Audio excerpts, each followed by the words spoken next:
Welcome to the Emily Otto Show, business coaching for rebel healers, priestesses, and other witchy women. This podcast will give you the tools to help you build and scale your online healing business so you can help more people and make more money. My goal is for you to enjoy your life and business with plenty of time for pleasure and play. I am over the moon delighted you're here. Let's start today's episode. Hello, and welcome to another episode of the Emily Otto Show. I'm stoked to talk with you today about selling as sacred. And I can hear you right now. I know. I'm a healer. I don't want to sell. Shouldn't my marketing be good enough? I don't want to market. I don't want to sell. I just want to get paid and help people. Can I just show up and get paid and help people? Sure, you can. But everybody I ever know that has worked for somebody else doing that, I just show up at a spa and do appointments. Yeah, those places take 60%, 70% of the pay. And it gets old really fast and it leads to burnout really quickly. So I'm going to help you get your mind around sacred sales so that you can make what you want, when you want, and not be beholden to anybody else. Okay. So what the heck is sacred? What is sacred? This word gets thrown around a lot in the online hippy dippy healer space. But I think it gets thrown around a lot because it's needed. It's needed. Too long in our current society in America have we just kind of done the things, mailed it in. And I think it's important to make a sacred process, a sacred experience, a sacred ritual out of our day-to-day life, right? Like sipping this coffee could be sacred. Am I giving it reverence? Do I know where it came from? Am I thinking about it? Am I taking my time with it? Am I enjoying it? Am I making a sacred human experience with it? So I am okay with overusing sacred. Sprinkle that shit everywhere like cinnamon fairy dust. I'm okay with that. It gets to be sacred. Your human life, your experience is sacred. So I think sacred is bringing intentional reverence to something. It's making something deep, authentic, meaningful. We humans, we are meaning crafting beings. We create meaning. We see patterns. We name things. In the Madeline L'Engle books, I think it's in A Swiftly Tilting Planet, or maybe A Wind in the Door, but she talks about naming. There's this beautiful discussion in there on naming and how humans name things, and they talk about naming stars. We name things, we name them. That's why all the programs have such hot and spicy names: CEO Enchantress, Sacred Sales Priestess, Rebel Mastermind. We get to create the sacred. We don't have to wait for it. We don't get to experience it just in one moment ever out of our lifetimes. No, we get to create it. So to me, that's what sacred is. It's bringing intentional devotion, sacred intimacy, intentional attention to details, right? Noticing the feel of this fabric on my dress, this mini pearl necklace, the feel of all the different pearls, the texture, the technique, earrings, lipstick, right? It's the attention to details. And that's part of this delicious human experience, is that we get to pay attention to the details. Pay attention and listen and enjoy and create this delicious, intimate experience. To me, intimacy is within sacred automatically, because in order to create something sacred, in order to experience the sacred, we have to get close to it. We have to get intimate. We have to slow down, pause, take a breath, be authentic, be present with what feels good and maybe what doesn't feel good. So for me, that's really what sacred is. And I started on this, I was midway through my healer journey. And this is how I connected deeper to my husband in a sacred sexuality and intimacy shamanic apprenticeship. It was a 4-month program. We ended up being accountability buddies in the program and checking in with each other throughout the months. And that's really how I fell in love with him. And that is an intense way to get to experience someone.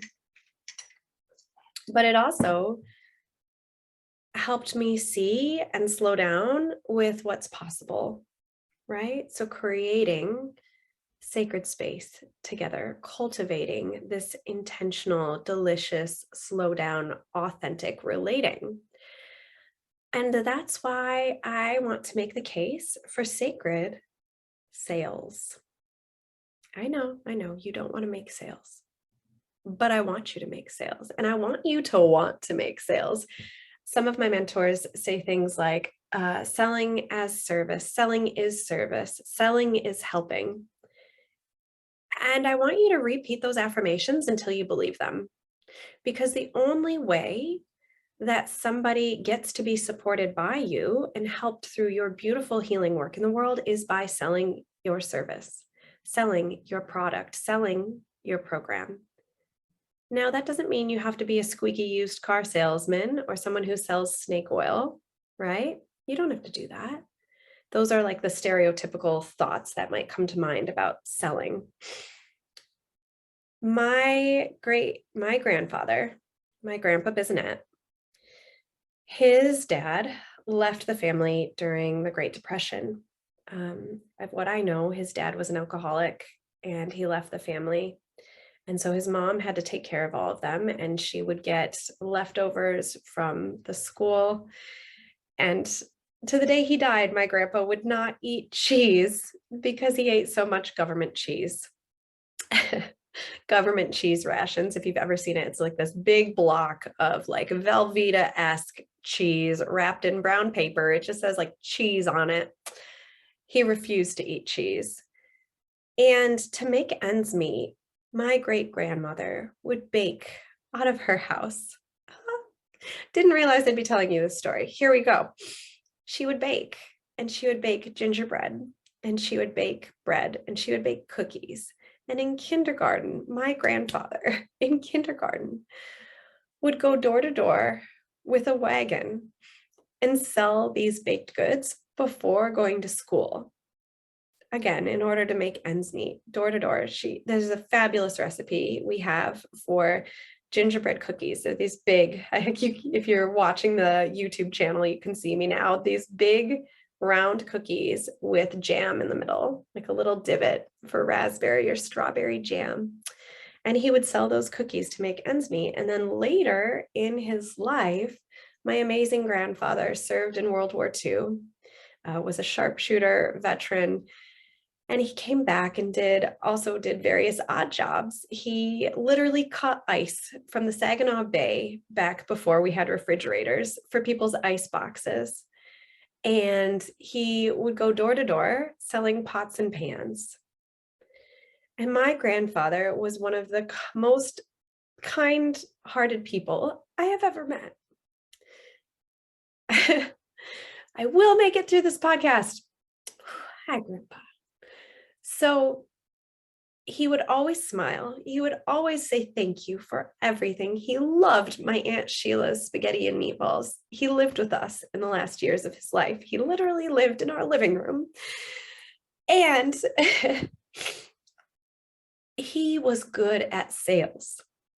He was a kind-hearted, wonderful man who sold good things to people, whether that was jam-infused molasses cookies or pots and pans.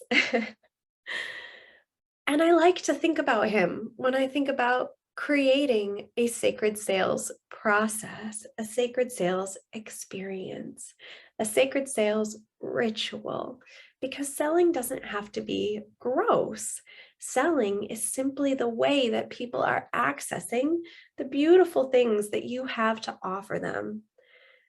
So, can you make selling as beautiful and simple as an offering of cookies?